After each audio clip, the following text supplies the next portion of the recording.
Теперь, пожалуйста, Республика Саха-Якутия. Добрый вечер, Дмитрий Анатольевич.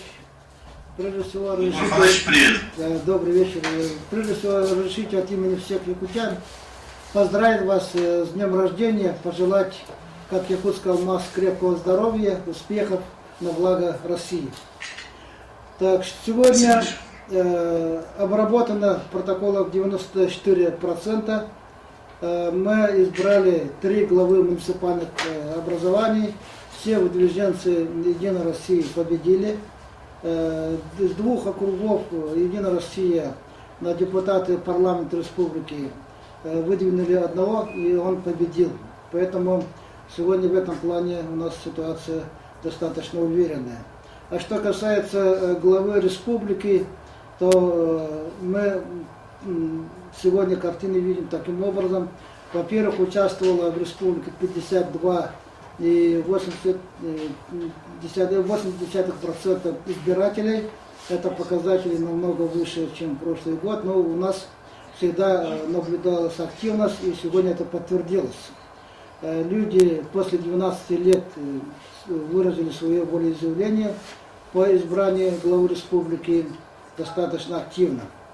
Показатели таковы, что, во-первых, по мнению экспертов, у нас конкуренция из 5 кандидатов была между двумя, между мной и представителем гражданской платформы.